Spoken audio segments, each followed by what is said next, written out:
I think we're golden. Over to you, Vish. That's good.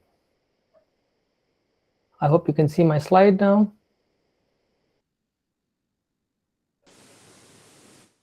Yeah, now we can. That's good. So hello everyone and welcome to the Quorum Wilderness Medicine Society Student Interest Group lecture series. Today's talk is on marine animals and envenomation. There's also going to be a little bit of marine sarcotoxins, so we'll just go over that. But for those of you who know me, I'm a paramedic. I'm also a technical diver and technical diving instructor. Presently a form candidate and a DHS student with the Quorum. I also own a dive shop in Goa, India, where I am right now. I'm not in Goa right now, I'm in Mumbai. And I am heading for an expedition to the caves in Meghalaya tomorrow if my tickets get booked. So there might be a small issue when I might have to drop off for a few minutes to talk to somebody for my ticket, but otherwise we're good to go. So the scope of the presentation is we're going to talk about the marine environment a little bit, basic management of marine injuries. Then we go to cuts, punctures, and lacerations. Bite, stings, and envenomation is going to be a larger part. And then poisonous ingestion, which is basically the big long word which you can see on the side. So the marine environment, we all know it's about 71% of the earth is covered by water, and oceans connect warm and cold areas, also rivers and estuaries. We have quite a number of species in the ocean. New species are constantly being discovered, despite everything that we are trying to do to stop them. We have both migratory and endemic and invasive species, and I'm going to cover some of those as we go ahead. There are quite a few infections that you do get from the ocean and from riverine and water-based bodies. Also, there are quite a few unknown toxins, and there is limited to almost no antivenom for quite a bit of the envenomation. There's also quite a bit of new emerging diseases that we keep finding. So the main management of a marine injury is to get the patient out of the water, because there's not much you can do for them, especially in a fast-moving system. And then you go with the standard march, stabilize the patient. And this is, I'm talking about primarily for marine injuries, and we're not talking about decompression sickness or anything else, which we covered in a prior lecture. So you're going to treat it as a trauma, get the patient out of the water, stabilize and transport as fast as possible to definitive care. When we're looking at stings and envenomations, most of the venoms and toxins are heat labile, which means they can be denatured by heat. As you will see, I'll talk about that more as we go ahead. But you need to get the temperature about 40 degrees Celsius and as hot as the patient can tolerate. And of course, supportive care as you would normally do for any trauma patient. So moving to cuts, punctures, and lacerations. I'm just keeping this a very short part of the lecture. So as you can see, we're looking mostly at punctures and lacerations from stepping on sea urchins and other such organisms. You might have bites or lacerations from sharks, which would again be treated as trauma. The main idea in these kind of punctures and lacerations is try not to remove anything and make sure that you keep the patient stable, make sure that there is no further envenomation or injury to the patient, remove them from the water prior to doing anything else, stabilize, clean, and dress the wound. And when you want to keep a light dressing so that there's nothing going further in, and you can clean and use antibiotic and antiseptic creams, lotions, analgesia as per protocol and your local laws. Please be mindful for Vibrio infections, which are pretty common across any kind of ocean waters. And observe the patient for anaphylaxis because you never know what they might be hypersensitive to. Remember, do not take out any of the spines that you find. because you don't know which part of the anatomy it would have hit. I'm just going to cover Vibrio in a small couple of slides. It's primarily found in the ocean, and you also have Vibrio cholerae, which causes cholera, which is waterborne. And the way we are looking at it is primarily in terms of wound exposure, which can be cuts, scratches, or any an injury to the person. You can also eat it when you're eating fish or crustaceans. Primarily, it's a gram-negative bacteria. The common pathophysiology is watery diarrhea with abdominal cramping. It's almost the same like Vibrio cholera. And are there any questions? I can hear some pinging. Can everybody see my slide deck? Yes, we can see them. Okay. So I'm just going to continue. So yeah. So this can also be caused through wounds and soft tissue infections, and the treatment was symptomatic and with antibiotics. Some states in the US and some countries require the infection being reported. On the side, you can see an image of the bacteria. So it's important that anybody who is diving or recreating in the marine salty warm water takes care and make sure that if they have any cuts, any lacerations or injuries, they clean it up and make sure that they don't have any further infections or take care of it. I'm going to move to bites, stings, and envenomation. Primarily looking at bites from triggerfish, piranhas, seals, sharks. Now, again, it's to be treated as trauma. So you make sure that you take care of the hemorrhage, the airway, respirations, circulation, and hypothermia. So you're going to get the patient out, stabilize the patient, make sure you clean and rest the wound, antibiotics and analgesia as per protocol and local laws. Infections are common because the human body isn't really used to the kind of bacteria that is present in the oral cavities of these fish. I will cover the ciguatoxin effects further, but if you're bitten by a Titan triggerfish, remember that there's a possibility, and I'll go ahead on it further. So think about a triggerfish. A Titan trigger has a nest, and it's very territorial about that nest, and any person, any diver, any fish coming within that zone, it will try and attack and bite the person. Often you have bites in the face, on the mask, ears.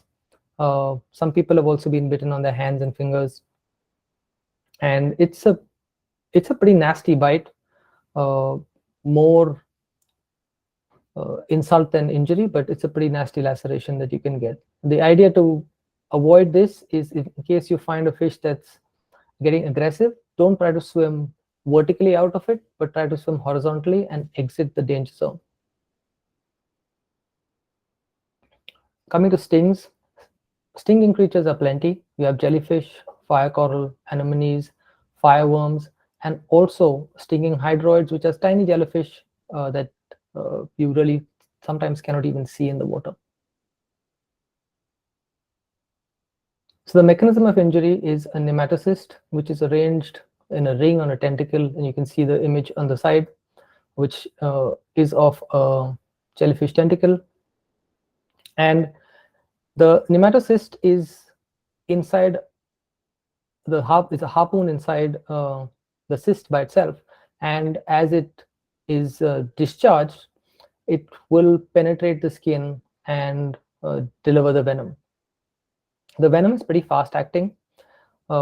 Different jellyfish and different stinging organisms have different venoms. They have a slight difference in how they cause the pathophysiology to the patient, but mostly it's a burning pain and can cause anaphylaxis to the patient. You can have respiratory impairment in case there's a large discharge of nematocysts on the chest or to the back. Cardiac arrhythmias and death has also been noted in some of the jellyfish. So this is how it presents. A fresh sting will form small wheals like goosebumps, and then it can gradually fade away. This is a slightly longer and more slightly older and more extensive stinging pattern.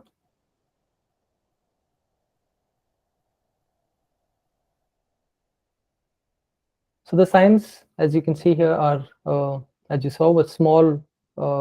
If it's a single individual sting, it will be like a small bite or like a normal mosquito bite.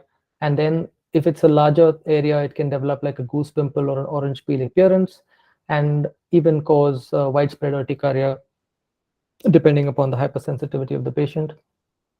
You will also notice profuse spreading only at the sting site, and if it is extensive, it will have frosted ladder pattern as the previous picture, and later causes darkening and of the sting pattern. It sometimes looks like a lightning strike. So for jellyfish, you need to know the range, the species prevalent in that area. Most jellyfish are also seasonal, and they have blooming times when large blooms or smacks of jellyfish are found around particular areas. In Goa last week, we had a pretty bad smack come in. There was a swimathon which happened, and almost 80% of the swimmers got stung. It wasn't a very bad sting for most of them, but a couple of them had to withdraw from the swim. The antidote is almost always vinegar, 4 to 6%, and of course to avoid contact. You have box jellyfish, which are large and with multiple tentacles, and you have the Irukandji jellyfish, as you can see this in the side, which is a small jellyfish. It's about 2 centimeters with about 4 small tentacles, but extremely dangerous.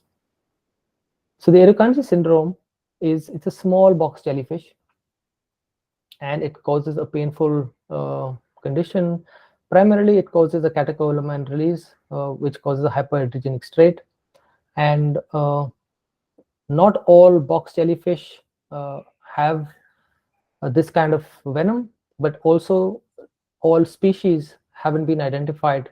So it's hard to tell which jellyfish actually is causing the syndrome. However, unlike some jellyfish, this jellyfish does have nematocysts on its tentacles as well as on the bell. The bell is, as on the other side, if you can see, the bell is the top portion of the jellyfish, and the tentacles flow from the jellyfish, from the bell, sorry. The Irukandji jellyfish also has a bimodal pattern, which is basically October, April and May, and then October to November. Very common across Australia and some parts of the Pacific Ocean over there, Fiji and Indonesia. So local symptoms are stinging pain, which resolves pretty soon, and you have papillary erythematous skin lesions. Not all the time. In some cases, it's about 2 centimeters in diameter. Some cases, it's not, that you have nothing at all. The systemic symptoms are more which need to be taken care of. And in case you have somebody with even the minor of attacks of the Irukandji syndrome, you should try and get them out and get them to definitive care as soon as possible. The systemic symptoms would include back pain, muscle cramping, nausea, vomiting, diaphoresis. A hypertonic state would cause hypertension, tachycardia. The patient often will complain of impending doom. Can lead to cardiac failure with pulmonary edema in patients not addressed immediately. Again, the Removal of nematocyst has to be done as soon as possible. Wash with 5% acetic acid or seawater. Remember that when you remove the nematocyst, you should be wearing PPE, and make sure that you remove them with either tweezers or a plastic card. And often you'll find that the nematocysts, the unfired nematocysts, can also fire when you are washing or removing the nematocysts. Use lidocaine locally or analgesia as required. Heat has been known to denature the venom, so you can use as warm water or use heat packs if available. Again, for the systemic symptoms, you want to stabilize the patient. Nitroglycerine and benzodiazepines have been used very successfully in patient care. And magnesium sulfate, of course, as a backup. For fire coral looks like this. It's bright yellow, reddish, orange. And again, it depends upon location to location. Some locations do not have fire coral at all, and some have quite a bit of them. They can be both branching and plate, and it's not the coral really that I mean, not what should I say, not the hard part of the coral that causes the stings, but it has these fine peripheral hairs, as you can see in this image. These are the ones that cause the injury. Primary way to avoid anything is to avoid contact. Make sure when you're diving or swimming that your buoyancy is really good, and that you are well clear of any of these corals. This is generally the range. It's pretty easy to identify when the water is clear. However, often you'll have sediment in the water, and sometimes you might have coral fragments that may have broken off because of the anchoring or because of just bad diving skills, and you might get injured. It's a painful stinging reaction. It's really burning. It's fire coral because it really burns.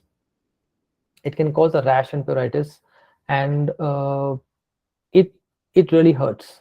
That's the main thing. If you are lacerated, remember that this will also enter systemically, and then you have to manage the patient based on the injury pattern that happens. Also, it can cause necrosis of the skin, not just the skin, but also when it penetrates. The treatment is the same as jellyfish, so you would use acetic acid or vinegar, and any white vinegar works. You can even use apple cider vinegar if you have, but any vinegar will work for this treatment. Use tweezers definitely for this, because if you use a card or any other material to try and remove the hairs, it'll just penetrate further deep inside. Anemones, even though they do look pretty cool, have a certain amount of toxin and can cause mild stinging. Again, this depends upon how sensitive a person is. Anemones actually use their tentacles like jellyfish and other stinging animals for capturing prey, but they are very much milder than the jellyfish. There's been a rare cause of hemolytic uremia which has been reported, but not very common. Again, the treatment is same. This generally does not leave nematocysts on the skin that are unfired, primarily because they don't fall off that easily. The stinging hydroids are also like anemones, so very mild stings. You'll feel them on your face or on your arms or when you're swimming and diving.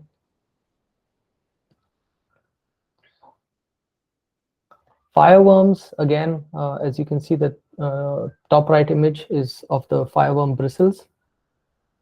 And these, again, are extremely painful. Think about it like stinging nettles, but magnified by about 100 times, 1,000 times. The pain is extremely painful and burning, and can last for at least 6 to 8 hours. Infection is, again, always a possibility. to remove the bristles. Remember, again, use tweezers or tape. Just make sure that you have a PPE on, gloves on at least when you're doing this.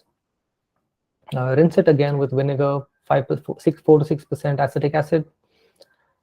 Clean and dress the wound. Make sure that it's kept clean and dry. It can it'll form a scab and blister otherwise if left.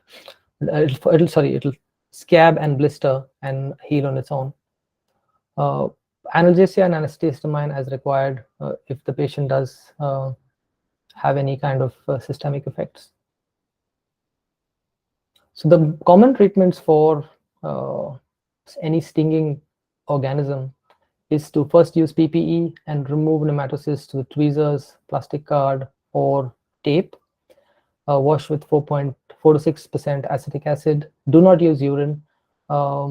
It's been you often see people try to do it. You hear of people do it, and it doesn't work. Fresh water sets off more nematocysts because there's a change in pH.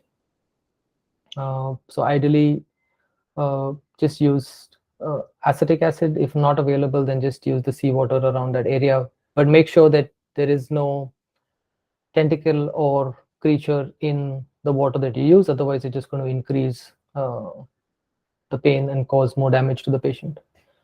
For Chironix flerecae, that is a flerecae, which is a box jellyfish and common of Australia. There has been an antivenom which has been reported, but it's controversial, and therefore use it with a pinch of salt. Heat is very good for denaturing the venom, and hot water bath, or carry something like hot hands, which if you are able to generate about 40 to 45 degrees Celsius or higher is good. If you're on a boat and you don't have any a hot water bath or anything like that, you could use the engine coolant as the water is coming off as a bath. Just collect it in a bucket and use it. It's pretty warm. You can use lidocaine or benzocaine for local pain relief and treat systemic symptoms. I'm so sorry. Always observe your patient for anaphylaxis and cardiac dysrhythmias when they have been stung or had a puncture wound by any of the ocean animals. We're moving on to envenomation. We have quite a few species that are known to cause envenomation, starting with cone snails, blue-ringed octopus, and sea snakes, and so on and so forth. So the cone snails have are probably the most lethal animals that you can find amongst the ones that we were talking about. They have a radular sac, which is basically filled with harpoons, and you can see the harpoons, a picture of the harpoon, and the sac connects to a venom duct. I have a video of, I hope this plays. I'm just going to leave you all with the video while I just have to take this call.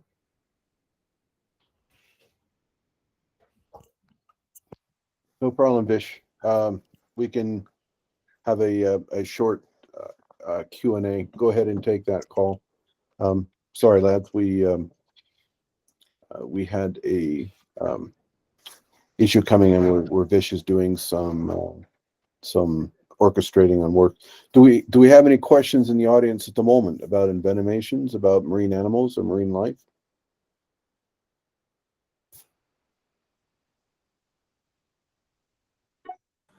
Looks like I need to stay out of the water. Yeah, I spent a lot of time in the water as a dive master, and I was on a water team in the Green Berets, a tremendous amount of time, and there's a lot of wee beasties that are pretty scary out there. But if you give them a bit of respect, they'll give you some space. Lee, do you have a question?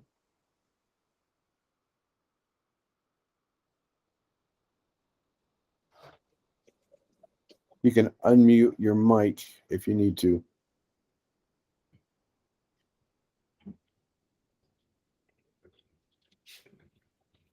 Yeah, no problem. So, Barbara, you have a question on hot packs on sting sites. So, the heat is going to cause your body to respond by getting blood to that area, and that is definitely one of the benefits that you would have on that. Fish, you're back. Yes, I am. Yeah, good. There's just one question about heat packs for some of these injuries. Right. So basically, the venom in most of these cases denatures with heat. So as you have to, basically, you're trying to cook the venom off. So that's the main reason why you're using it.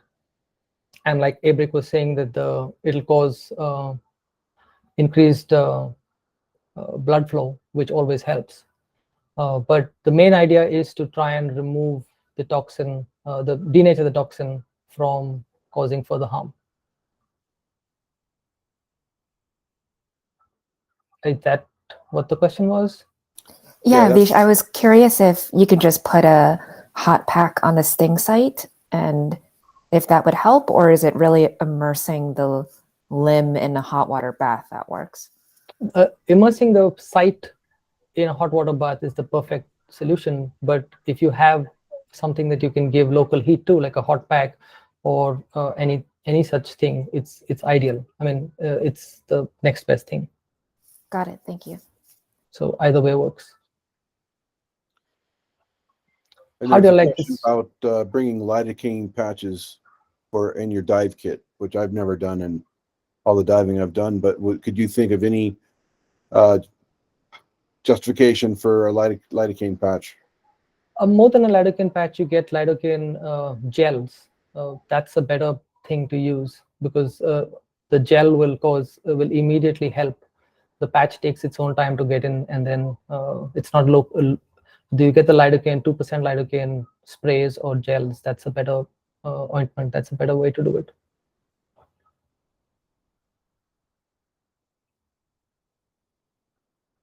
Like you would use for an oral ulcer or things like that. It's just a local anesthetic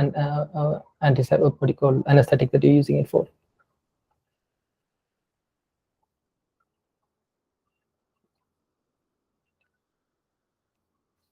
Shall I continue?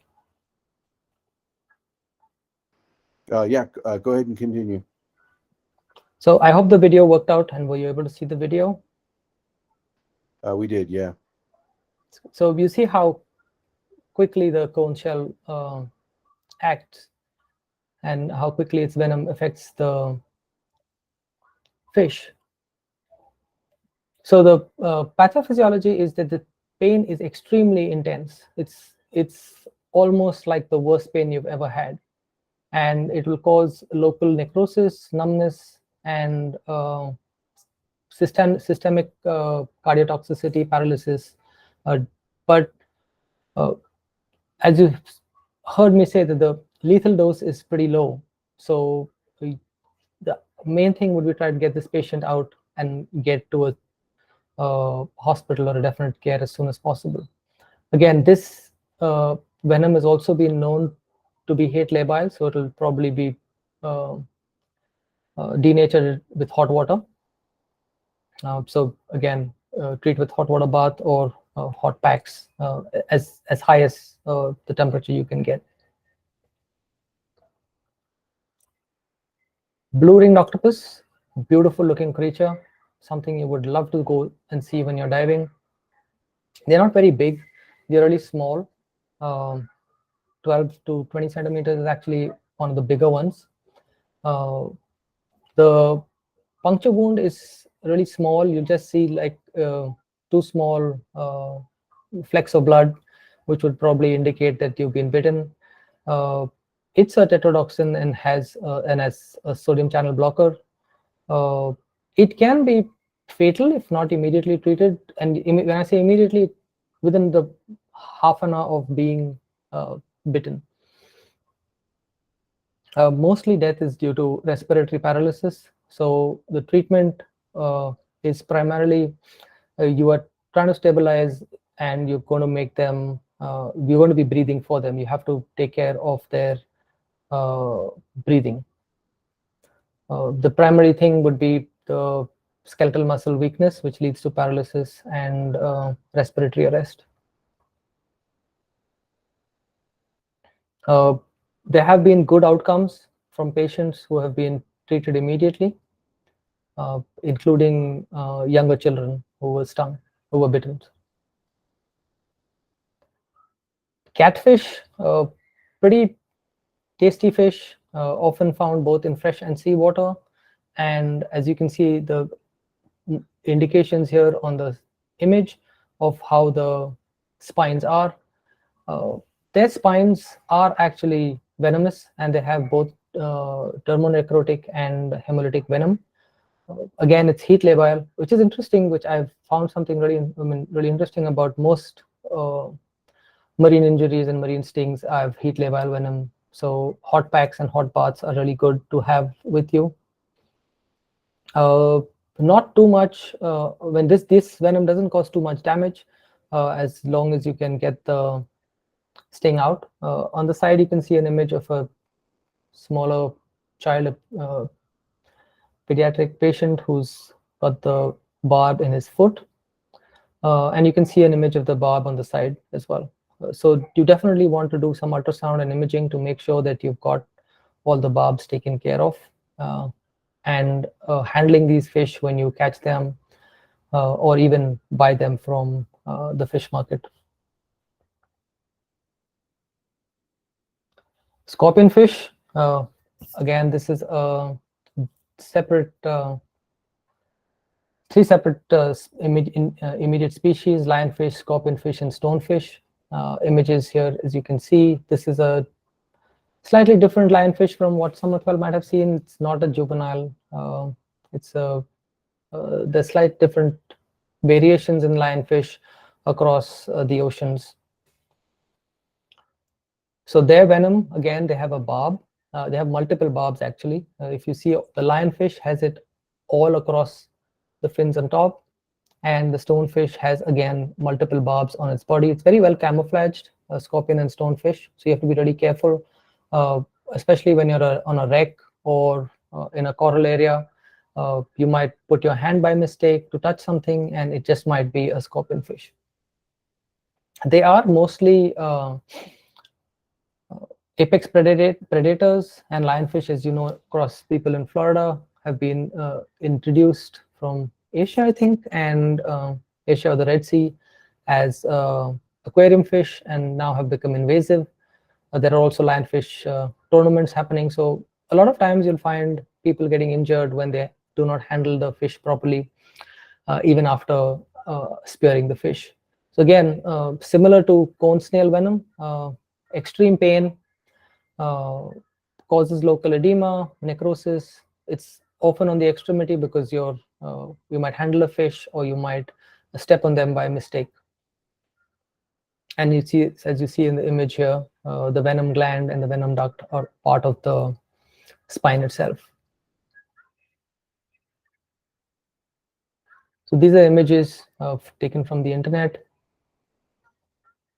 and you can see how the edema has happened, and how there's damage and necrosis to the skin and tissues. Again, for this, you want to do ultrasound and imaging to make sure that there are no spines left, or any bits of the spinal sheath left in the patient. Analgesia is a very good idea for using, if you have it on board with you when you're on the boat. You would definitely want to give them some pain relief. Pain is like, again, about 8 or 10 out of 10 is what it is. They would rather want their hand chopped off or foot chopped off than bear the pain. That's the kind of response you get. Stingrays, again, a lot of us have heard of Steve Irwin, and may soul rest in peace. These barbs are have a venom, some of them do not have a venom. It's a puncture wound that can cause marked vasoconstriction and severe pain and tissue necrosis. Also, the barb is a serrated barb, as you can see, and will need ultrasound and imaging to make sure that you've got every piece of it out. Also, again, a heat labile vellum. So again, definitely heat packs and careful handling help. If you are in a shallow area where you know there are stingrays, especially sandy beaches, often California and some other locations, even Maldives, have stingrays in the shallows. So the easiest way to avoid injury is to by shuffling your feet. As you move your feet, the stingrays will get spooked and swim off. Sea snakes are bites are pretty rare. Envenomation is not that common. Mostly happens when, as a result of bycatch, fishermen and fisher folk have handled the snake and got stung or bitten. Their fangs are really small and brittle, but it's a very potent, slow-acting venom. Mostly, you have small amounts of venom injected when being handled with mild symptoms, but you could have a larger dose of venom, and of course, it depends upon the patient size and their constitution. You should ideally irrigate the wound, apply a pressure dressing, and initiate symptomatic care. Be careful to notice numbness, paralysis, or rhabdomyolysis, which can cause further injury to the patient. Sea snakes are mostly found in warm waters, though, so not very common across the globe. We move to poisonous ingestion now. Mostly, you've heard of fugu, pufferfish, which is a delicacy in Japan. Getting ill by this is almost always fatal. There's no antidote. It's again a heat-stable toxin, so if being cooked, the toxin still remains. It's a sodium channel blocker, and only pufferfish chefs who have been given special training are permitted to serve this as a meal. However, some people try to get adventurous, so the idea is not to have a pufferfish when you don't know whom you're eating it with. You have, I'm sorry if I don't pronounce this properly, Ciguatera poisoning, which is very common when you eat bigger fish, grouper, barracuda, and eels. It's across the globe, really, though it is endemic to Australia, Caribbean, and South Pacific Islands. And primarily, it's moved across because of either human intervention or migratory fish. It's basically biotoxin accumulation, which happens from the unicellular dinoflagellate. And again, I'm not pronouncing this name. I think it's Gambier discus toxus. It's a small unicellular animal which is eaten by grouper, barracuda, and eels, which are found on corals and in the water. You have nausea, vomiting, and diarrhea, and it can resolve without intervention, but otherwise you're going to be treating them symptomatically. Paresthesia, ataxia, and cold allodynia, which is pretty interesting that you have basically temperature reversal. So the patient will feel hot as cold and cold as hot. And a lot of times you'll have perioral numbness and tingling. Skin itching can persist, and surprisingly, this increases with exercise and alcohol, and may even last for about a week without, maybe even occur after a week. There's no smell or change, color change in the fish. Cooking does not diminish or reduce the toxin. So you can't make out whether the fish is contaminated. Just have to be careful, eat smaller quantities of the fish. Scombroid is another interesting poisoning ingestion in which you will find that the patient has a histamine reaction, primarily because it's the fish that has high amounts of histamine. So it's in mackerel, tuna, bonito, sardines. They're almost all similar families. And it's the cause of 40% of seafood illnesses in US and Europe. It mimics an allergic reaction. And so you need to be careful and watch for anaphylaxis, watch for systemic development of for the patient. And here you can actually make out that the fish have a peppery taste. It normally responds very well to oral antihistamines, but it's always best to have a full medical evaluation to rule out anaphylaxis. There's also something which causes something called red tide, which causes shellfish and mostly shellfish poisoning. And these are 4 or 5 different types of poisonings which can happen. It forms from the shellfish actually ingesting the harmful algae. So whenever you have red algae, you must have heard a lot of red tide or harmful algal bloom warnings across warmer areas. Mostly you hear them about Florida and Louisiana, some parts of Texas, Mexico.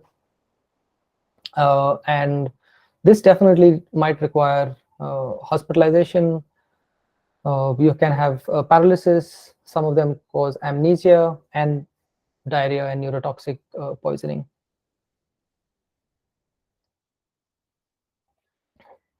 This is something new which I came across while I was doing research for this presentation.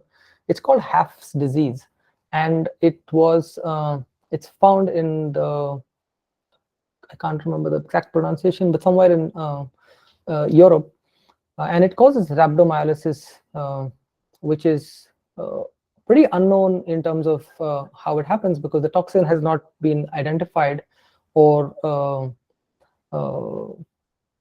pinpointed yet. It's been found a lot in buffalo fish in the US, pike and crawfish in China, salmon as well. Again, this toxin, because it's also unknown, has no distinct odor or color, and definitely needs medical evaluation at the earliest. I've put in the article which I found, primarily because it was something new which I didn't know about, and I found it interesting and thought I would share it with everybody as well. It normally has a 1% fatality rate, and definitely needs medical evaluation at the earliest. So to summarize, we had a quick short brief on marine environment and specific envenomations, spoke about other toxins, especially ingested toxins, and patient management across the various marine injuries that we could have. If you have any questions for this lesson, please email education@corom.edu.mt, and I am going to stop sharing and get into Q&A if there are any.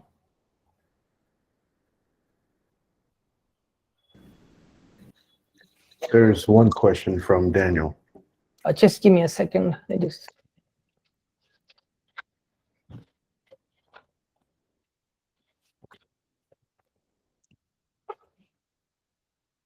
I'm sorry, I left the door open and I realized that there's too much noise coming in the background. Yeah.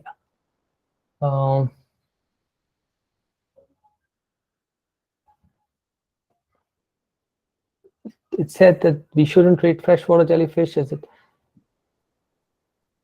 Yes, ideally it's best to have a warm seawater if you have, but if you don't, just use freshwater. You don't have a choice. And it's only because the nematocyst is reacting to the change in the water. So it's normally from seawater, it comes in, it's basically feeling a change, and it'll just fire off again. So the ones which have not fired off will fire off. That's the main thing. So you would ideally want to remove all the nematocysts and wash with seawater before you put them put hot water. No, Tim, fresh urine is not an appropriate treatment. I mean, if you don't have anything else, you need to wash it off with, hey, do you want to use your urine? Sure. But it's not an appropriate treatment. I'm sorry I had to get up in between some issues unresolved yet, but The funny part on that is how long that's been an acceptable treatment. it's more of a what should I say, anecdotal treatment than actually a treatment. Does it not seem closer to saline than the normal hot water? So yeah, it seems okay to me.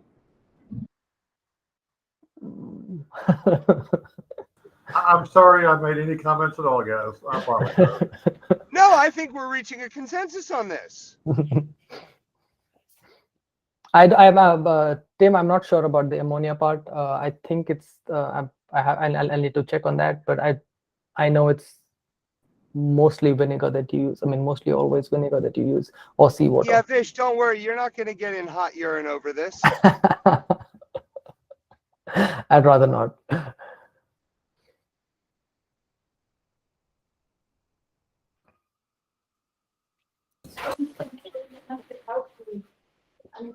Well, if there's no other questions, I guess we can wrap it up. Or does anyone have any open questions that they'd like to ask? Yeah, I've got a couple here, at least to the general group here. When you're diving or taking diving groups in near metropolitan areas, how much problems you guys seeing with sewage contamination or E. coli type of infections or E. coli type problems in your members? That is an extremely interesting question. It is pretty high, and it's possible to have E. coli, especially E. coli infections.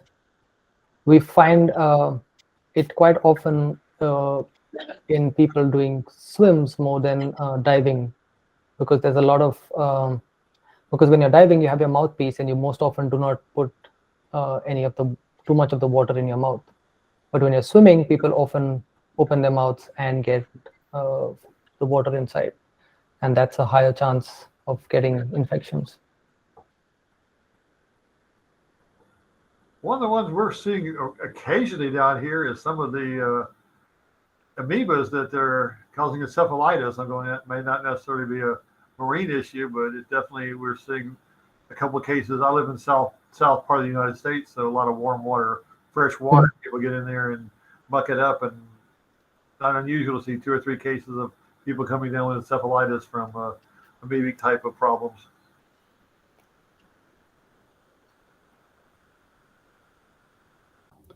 Well, regarding diving, you can look at public services publications, or if dive sites are going to have safety notifications.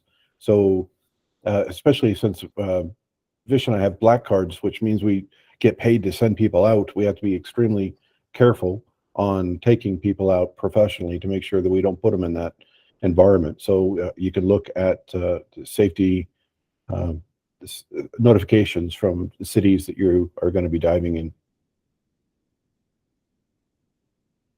It also has reduced across the globe in terms of raw sewage being dumped into the ocean. People have been, at least corporations have been taking, when I say corporations, I mean the municipal public health has been taking a note of it and avoiding doing that.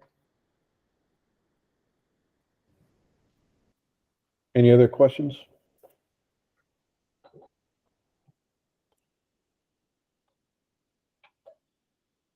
Tim, you mentioned leptospirosis. Wheels disease is big in Ireland as well. That's something you need to look at your notifications to see what's in the area. There was a question from Ahmed about the antivenom for Chironix. It's controversial, so I wouldn't comment on it. It exists locally in Australia, but it's not well studied or well used.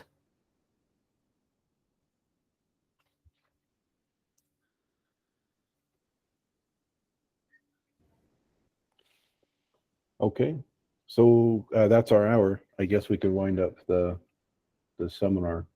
And thank you for coming. We'll see you again on the first Tuesday of next month. And if you have any questions, please feel free to contact the college or Vish, and we will see you next month. Thank you so much, everyone.